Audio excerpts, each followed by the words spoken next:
दोस्तों, गरुड़ पुराण में भगवान श्री कृष्ण ने गरुड़ जी को मृत व्यक्ति की ऐसी चीजों के बारे में बताया है जिनका इस्तेमाल किसी भी जीवित व्यक्ति को नहीं करना चाहिए। भगवान श्री कृष्ण कहते हैं कि प्रकृति का यह नियम है कि जिसका भी जन्म हुआ है उसकी मृत्यु भी निश्चित ही है। मृत्यु ऐसा सत्य है जिसे कोई भी नकार नहीं सकता है। मृत्यु निकट आने पर मनुष्य को अपने शरीर का त्याग अवश्य ही करना पड़ता है और शरीर के साथ वह व्यक्ति सभी भौतिक वस्तुओं का भी त्याग कर देता है। अर्थात मनुष्य मृत्यु के पश्चात इस मृत्यु लोक की कोई भी वस्तु अपने साथ लेकर नहीं जा सकता। उसके साथ केवल उसके पाप और पुण्य ही जाते हैं। यदि किसी मनुष्य ने अपने जीवन काल में पाप से अधिक पुण्य किए हैं तो उसे मृत्यु के समय कोई कष्ट नहीं होता है और उसके प्राण सहज गति से निकलते हैं। लेकिन जिस व्यक्ति ने जीवन भर पाप किए हो उसकी मृत्यु बहुत दर्दनाक होती है। उसे मृत्यु के समय बहुत पीड़ा सहन करनी पड़ती है। यमराज के दूत उस पर बिल्कुल भी दया नहीं दिखाते हैं और उसे अपने पाश में बांधकर खींचते हुए यमलोक ले जाते हैं।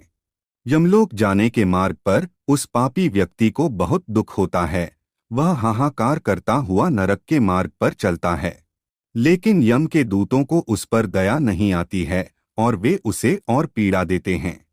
श्री कृष्ण कहते हैं कि आत्मा का इस संसार में कुछ भी अपना नहीं है।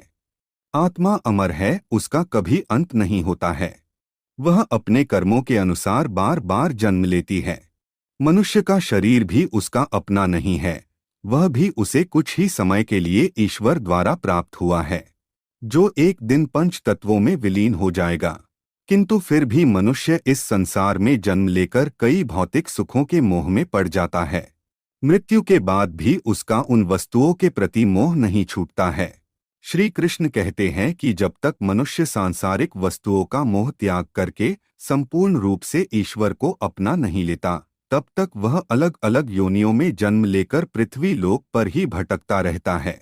कभी कभी यह मोह इतना अधिक होता है कि वह मृत्यु के बाद भी इसी पृथ्वी लोक पर भ्रमण करता है, अर्थात वह प्रेत योनि धारण करता है।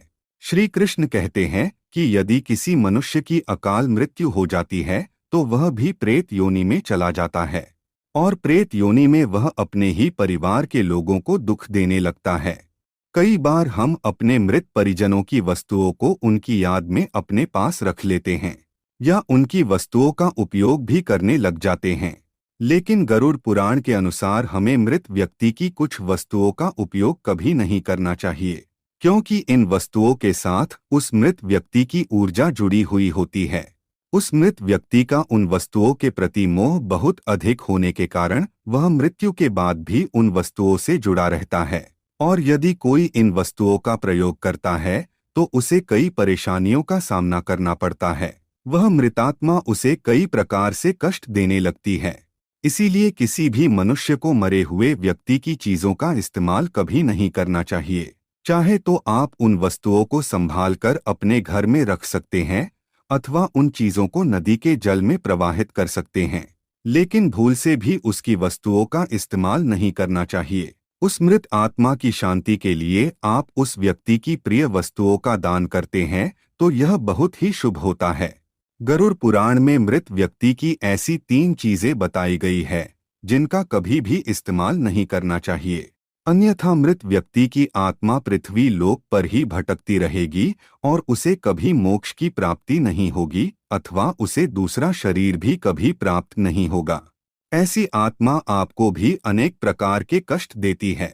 श्री कृष्ण कहते हैं, जब किसी की मृत्यु के बाद उस व्यक्ति को अगर प्रेत योनि मिलती है तो वह अपने ही परिवार को दुख देता है, इसीलिए उसकी वस्तुओं का उपयोग कभी नहीं करना चाहिए।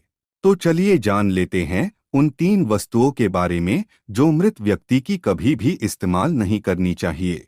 सबसे पहले जानते हैं घर में मृत व्यक्ति की तस्वीर कहाँ पर लगानी चाहिए। शास्त्रों के अनुसार प्रत्येक मनुष्य को अपने घर में पूर्वजों की तस्वीरें अथवा चित्र अवश्य लगाने चाहिए। इसे बहुत ही शुभ माना गया है। अपने मृत परिजन का चित्र बनाते समय इस बात का ध्यान रखें कि उनका चित्र अथवा तस्वीर दुखी अथवा क्रोधी अवस्था में ना हो। आपके पूर्वज चित्र में प्रसन्न दिखाई देने चाहिए। जब भी हम उनके चित्र के दर्शन करें तो हमारे मन में उनके प्रति श्रद्धा तथा प्रेम का भाव प्रकट हो। यदि पूर्वजों का चित्र क्रोधी अवस्था में हो तो यह मन में भय की स्थिति निर्माण करता है। छोटे बालक उनसे प्रेम करने के बजाय द्वेष करने लगेंगे। इसीलिए पूर्वजों का चित्र अथवा तस्वीर बनाते समय इस बात का खास ध्यान रखें। ध्यान रहे, आपके पूर्वज अब इस संसार में नहीं हैं। वे ना ही भगवान है और ना ही मनुष्य है। आपको उनका सम्मान करना चाहिए, किंतु उनके सामने अपना दुख और क्रोध जैसी भावनाओं को प्रकट ना करे, अन्यथा आपके पितृदेव दुखी हो जाएंगे। पितृपक्ष के दिनों के अलावा अन्य दिनों में उनका आवाहन अथवा उनकी पूजा नहीं करनी चाहिए। पितृपक्ष के दिनों के अलावा अन्य दिनों में जो आत्माएं घर में प्रवेश करती हैं, वे प्रेत आत्माएं होती हैं। इससे घर में भयंकर दुख का वातावरण निर्माण होता है। वास्तुशास्त्र के अनुसार पितरों की अथवा पूर्वजों की तस्वीरों को भूल से भी पूजा घर में नहीं रखना चाहिए। इससे भगवान का अपमान होता है। इससे आपके सभी पितृगण अत्यंत दुखी और क्रोधित हो जाते हैं। यदि आपके किसी परिजन की अकाल मृत्यु हुई है तो वे प्रेत योनि में चले जाते हैं और पृथ्वी लोक पर ही भटकते हैं। जब तक उनकी आत्मा की शांति के लिए नारायण बलि की पूजा नहीं की जाती, तब तक वे प्रेत आत्मा बनकर अपने ही परिवार के लोगों को परेशान करते हैं। ऐसे में आपको उनकी तस्वीरें घर में नहीं लगानी चाहिए और पितृपक्ष में उनका श्राद्ध भी नहीं करना चाहिए। पितरों की तस्वीरें सदैव ही उत्तर दिशा की दीवार पर लगानी चाहिए, ताकि उनका मुख दक्षिण दिशा की तरफ होना चाहिए। इसके अलावा अन्य किसी भी दिशा में पितरों की तस्वीरें लगाना अशुभ माना गया है। खासकर ईशान कोण में पितरों की तस्वीरें भूल से भी नहीं लगानी चाहिए। पितृपक्ष में भी पितरों के लिए किए जाने वाले सभी कार्य दक्षिण दिशा की तरफ मुख करके करने चाहिए। ध्यान रहे, मृत व्यक्ति के साथ कभी भी जीवित व्यक्ति की तस्वीरें नहीं लगानी चाहिए। साथ ही शयन कक्ष में और रसोई घर में पितरों की तस्वीरें न लगाएं। आइए अब जानते हैं मृत व्यक्ति की कौन सी चीजों का उपयोग नहीं करना चाहिए। सबसे पहली चीज है मृत व्यक्ति के कपड़े। गरुड़ पुराण के अनुसार मृत व्यक्ति के कपड़ों का कभी भी इस्तेमाल नहीं करना चाहिए।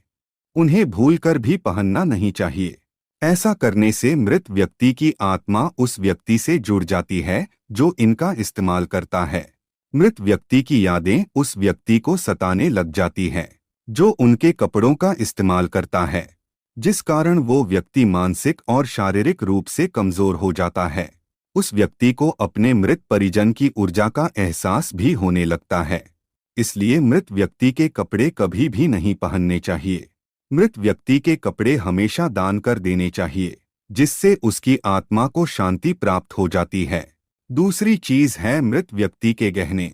गरुड़ पुराण में कहा गया है कि मृत व्यक्ति के गहने भी उसके कपड़ों की तरह ही उसकी ऊर्जा के स्रोत होते हैं।